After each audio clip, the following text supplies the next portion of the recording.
ಬಡಿದ್ರಾಗೂ ಪ್ರೇಮ್ ಇರ್ಬೇಕಂತ. ಕುಂಬಾರನ ಹೆಂಡತಿ ಬಡಿತಾಳ, ಕುಂಬಾರ್ಗಲ್ಲ ಕುಳ್ಳಿಗೆ.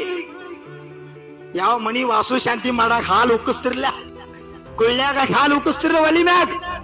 ಆ ಕುಳ್ಳಿ ಹಸಿ ಇದ್ದಾಗ ಕುಂಬಾರನ ಮಾಡದಿ ಕಡಗದ ಕೈ ಹಾಕಿ ಗಡಿಗೆಯ ಮೇಲೆ ಬರೆದಾಳ. ಮುಂಜಾನೆದ್ದು ಕುಂಬಾರನ ಹಾಲು ಬಾನುಂಡಾನ, ಆರ್ಯಾಡಿ ಮಣ್ಣ ತುಳಿದಾನ, ಆರ್ಯಾಡಿ ಮಣ್ಣ ತುಳಿಯುತ್ತ ಮಾಡ್ಯಾನ. ಯಾರ್ಯಾರು ಬರುವಂತ ಐರಾಣಿ ಮಾಡ್ಯಾನಪ್ಪ. ಅಂತ ಐರಾಣಿ ಮ್ಯಾಲ ಕುಂಬಾರನ ಹೆಂಡತಿ ಬಳಿಲೆ ಹಿಂಗ ಹಿಂಗ ಹಿಂಗ ಹಿಂಗ ಹಿಂಗ ತಿರಿಸಿ ಎಷ್ಟು ಸುಂದರ ಕಲಾಕೃತಿ ಮಾಡ್ತಾಳು.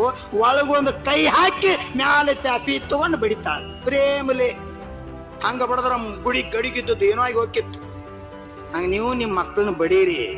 ಹಂಗ ಪ್ರೀತಿಲೆ, ಪ್ರೇಮಲೆ, ಸಂಸ್ಕಾರ ಕೊಡು ಉದ್ದೇಶಲೆ. ಹಂಗಿಗೆ ನಮ್ಮ ಅಶೋಕ ಕಲ್ಲ ಬಡಿಯಾಗಿದ್ದಾನೆ. ಭದ್ರಗಿರಿ ಕಲ್ಲ ಬಡದ ಬಡದ ಬಡದ ಬ್ಯಾಡಾದ ವಸ್ತು ತೆಗೆದು ಒಳಗ ಗೊಂಟೇಶ್ವರ ಪ್ರಕಟ ಮಾಡಕತ್ತಾನೋ. ಹಂಗ ಭಕ್ತಿಲೆ, ಪ್ರೀತಿಲೆ, ಶ್ರದ್ಧಾಲೆ ಏಟು ಕೊಟ್ಟಂದ್ರ ಕಲ್ಲು ಕಲ್ಲಾಗಿ ಬೀಳೋದಿಲ್ಲ, ಭಗವಂತ ಆಗ್ತದ. ಮಣ್ಣು ಮಣ್ಣಾಗಿ ಬೀಳೋದಿಲ್ಲ, ಮಡಿಕೆ ಆಗ್ತದ. ಮಕ್ಕಳಾಗಿ ಬೀಳೋದಿಲ್ಲ, ನಿಮ್ಮ ಭವಿಷ್ಯ ನಿರ್ಮಾಣ ಆಗ್ತದ. ಹಂಗ ಮಕ್ಕಳಿಗೆ ಸಂಸ್ಕಾರ ಕೊಡಬೇಕು.